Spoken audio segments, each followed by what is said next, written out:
At the Navy St. Julian's Creek Annex in Chesapeake, Virginia, 8 historic 16-inch gun barrels have rested for many years. These gun barrels were removed from Navy battleships after the rifling in their liners needed to be replaced. Unfortunately, many similar barrels have been cut up for scrap. Now, all the Navy's battleships have been retired to become museums, and these 16-inch gun barrels are rusty relics.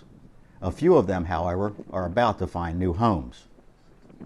3 of the 8 barrels saw extensive wartime service on the battleship Missouri and stood witness the day the Japanese signed surrender documents to end World War II.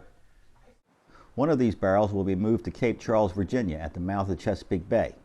This was the site of a shore battery during World War II. The second will travel across the country to the state of Arizona. We are to pick up barrel 387 that was on the Missouri on September 2nd, 1945 in Tokyo Bay. It was on turret 2, and in all the photographs of the surrender you can see barrel 387 right there. And the third will find a home at Fort Miles at the mouth of Delaware Bay. Moving these barrels is not easy, mainly because they are very heavy and cumbersome.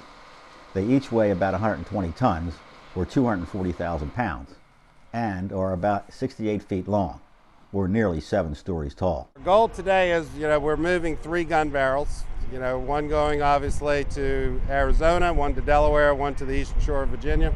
Under a full moon, and after the crew's first break of the day, they began to position the Fort Miles barrel. First, one end.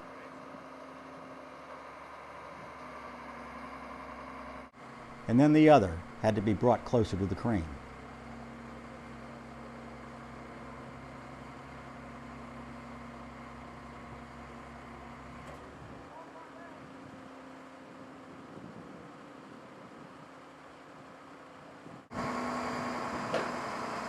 Then the trailer was moved into position.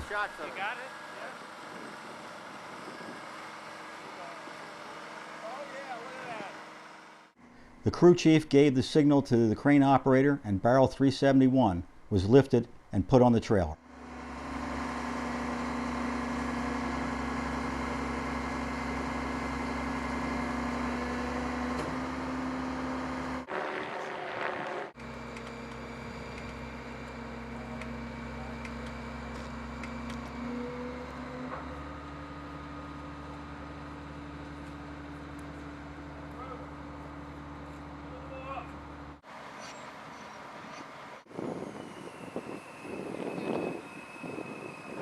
This company knows how to do it, and they do it very efficiently, and they're doing it with a great deal of care.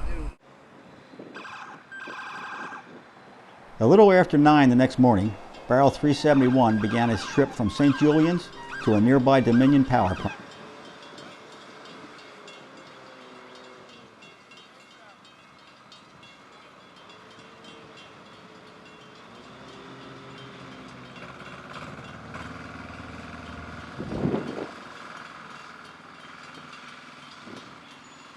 With something this heavy, you have to avoid all the bridges, so you have to find a route that you can get to your final destination without going over any substantial bridge structures.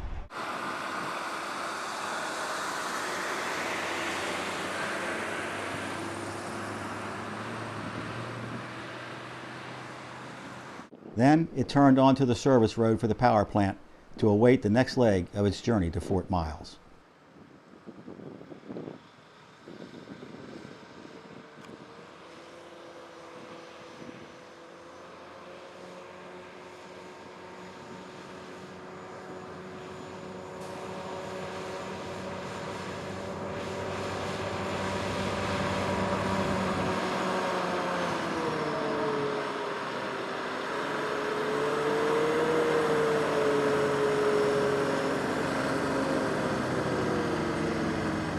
Lockwood was the right company to do this.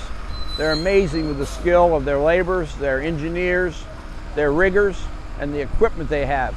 They made a big job appear effortless, and they work great as a team doing the lift of this huge gun.